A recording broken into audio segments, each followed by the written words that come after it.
Olá, tudo bem? Mãe discípula, estamos na guerra, mas vencendo, prevalecendo, a vontade do Senhor sendo feita, né? E não importa que estamos na guerra, importa o estado de espírito em que nos encontramos. A paz de espírito é a comprovação da presença de Deus. A paz de espírito é a comprovação de que estamos, eu oro dessa forma, para sentir paz, como uma comprovação de que eu estou mais acertando do que errando perante Deus. A palavra hoje, uma nova palavra com a letra T, e a palavra é testador. Testador não é um substantivo, é um adjetivo masculino. E a explicação da palavra é que ou aquele que faz testamento. Isso é um testador. E a segunda explicação, que ou aquele que dá testemunho de algo. Em Hebreus, no capítulo 9, no versículo 16 e 17, está escrito assim: porque onde há testamento necessário, é que intervenha a morte do testador. E no versículo 17 diz: porque um testamento tem força onde houve morte, ou terá ele algum valor enquanto o testador vive?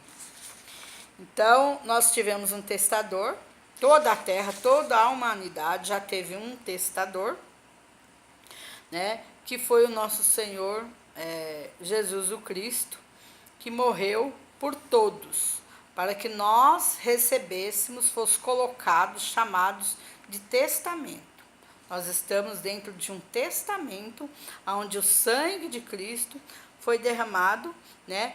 Em Hebreus está escrito, porque onde há testamento necessário, que intervém a morte do testador. O testador já morreu, e nós somos o testamento, fazemos parte de um testamento. Tudo que é do pai é do filho, está escrito, né?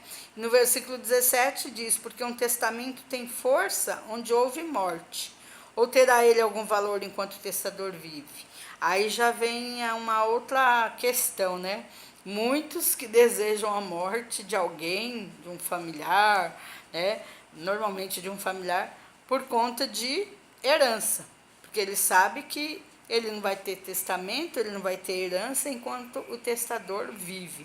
Então, no versículo 16 fala que já houve a morte desse testador, que foi Jesus, e que nós somos o testamento. E no versículo 17 se refere àqueles materialistas, né, da terra, que desejam a morte, né, de alguém por conta de herança. E tem aqueles que desejam e praticam, né?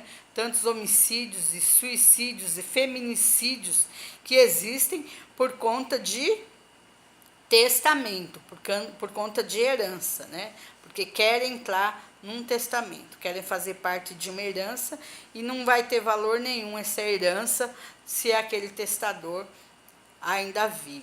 Misericórdia, meu Deus, né? Mas do povo de Deus, o povo de Deus está coberto pelo sangue de Cristo, né? E seremos livres de toda ação do mal, da morte de ímpios, da morte do homem sanguinário, da vingança do homem da terra. O Senhor nos preserva, nos guarda e nos livra, em nome de Jesus, eu creio. Até amanhã, e amanhã eu volto com uma palavra com a letra U.